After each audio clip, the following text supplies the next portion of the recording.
क्या एक मसीही युद्ध में भाग ले सकता है? क्या जंग के दौरान मारना एक मसीही के लिए सही है? इन्हीं सवालों का जवाब आज के इस वीडियो में हम जानेंगे। जय मसीह। मैं आरसी राय, एक भारतीय गोरखा और एक मसीह भक्त, आज आपको वचन की रोशनी से जो देश में चल रहा है उसके प्रति आपको एक नजरिया दूंगा मसीहों के लिए। सबसे पहले जब हम पुराने नियम में देखते हैं तो युद्ध हुए हैं। प्रभु ने आज्ञा भी दिया युद्ध के लिए, और वो युद्ध होता था न्याय के लिए, वो युद्ध होता था अपने अधिकारों के लिए, वो युद्ध होता था अपनी सुरक्षा के लिए। तो इसीलिए चाहे वो जोशुआ हो या राजा दाऊद, दे वर वॉरियर्स, वो युद्ध करने वाले थे। ऐसे बहुत सारे उदाहरण मैं बता सकता हूं, लेकिन आप ये मान के चलिए कि ओल्ड टेस्टामेंट में युद्ध हुए हैं। लेकिन जब न्यू टेस्टामेंट में आते हैं, प्रभु यीशु मसीह ने शांति का संदेश दिया, प्रेम का संदेश दिया, मेल मिलाप का संदेश दिया। इसलिए वो कहते हैं blessed is the peace makers. कोई आपको एक गाल पे थप्पड़ में मारे तो दूसरा गाल थाप देना, प्रार्थना कर दो जो आपको सताते। अब यहां में जो समझने वाली बात है कि मारना और हत्या करना ये दोनों अलग चीजें हैं। अब आइए हम समझते हैं।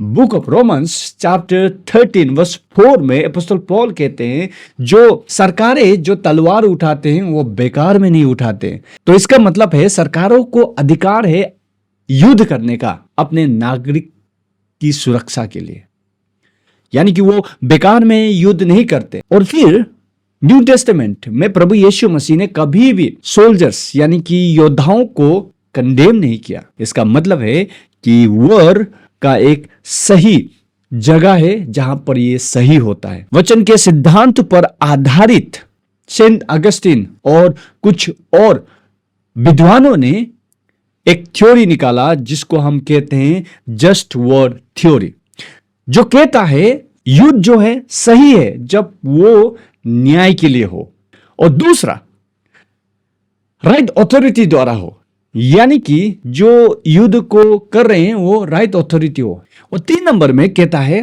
राइट इंटेंशन, यानी कि मोटिव क्या हो, जस्टिस हो, मोटिव क्या हो, डिफेंस हो, और अंत में वॉर जो है लास्ट रिजॉर्ट, यानी कि बात विवाद से नहीं हुआ, नेगोशिएशन से नहीं हुआ, तो इसमें अंत में जाके वॉर हो सकता है। इतिहास में भी मसीहों ने, चाहे वो क्रूसेड बोलिए, इस प्रकार के युद्ध हुए हैं, लेकिन वो right intention, right motive, for right cause, justice, defence और लास्ट रिजॉर्ट के रूप में वो लड़ा गया। तो अब सवाल उठता है, क्या एक मसीही युद्ध में भाग ले सकता है? जी हां, एक मसीही युद्ध में भाग लेता है।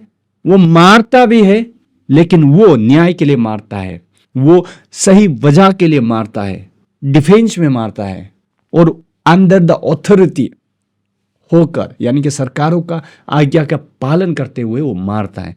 तो इसमें वचन के सिद्धांत पर देखने से ये गलत नहीं है। लेकिन भी एक मसीह के अंदर में अगर आप देखोगे, वो कभी भी अपने दुश्मन को एक दुश्मन के रूप में नहीं देखता, एक सोल के रूप में ही वो देखता है, और उसमें इंजॉय नहीं करता, उसको मारकर वो इंजॉय नहीं करता, बल्कि वो जस्टिस के लिए मार रहा होता है, अपनी सुरक्षा के लिए मार रहा होता है, अपने अधिकारियों के अधीन होकर वो मार रहा होता है, सरकार के आज्ञाओं को पालन करके वो मार रहा होता है। तो वॉर जो है गलत नहीं है जब ये सही वजह, सही कारण से हो। अब हम देखते हैं भारत का जो परिस्थिति है, यहां पर न्याय के लिए युद्ध लड़ा जा रहा है। ये जो रिटेलिएशन चल रहा है, it is for justice, it is for right cause, it is with right intention, कि टेररिज्म के ऊपर में ये एक रिटेलिएशन है, ये एक बदला है। तो इट इज फॉर जस्टिस, अपने अधिकारों के लिए, अपनी सुरक्षा के लिए, अपने देश परिवार के सुरक्षा के लिए एक मसीही सोल्जर्स मार सकता है। तो अंत में जाकर मैं यही कहूंगा कि प्रार्थना करें ताकि शांति बने। प्रार्थना करें, परमेश्वर हमारे जो अधिकारियों को अगुवाई करे। अंत में मसीही ये याद रखें कि हमें प्रभु ने आज्ञा दिया अपने शत्रुओं को प्रेम करने के लिए, हमें आज्ञा दिया गया है उनके लिए प्रार्थना करने के लिए। और दूसरा ये मत भूले, हमारा जो असल लड़ाई है वो आत्मिक लड़ाई है, ये मत भूले। तो धन्यवाद इस वीडियो को आखिर तक देखने के लिए। God bless you.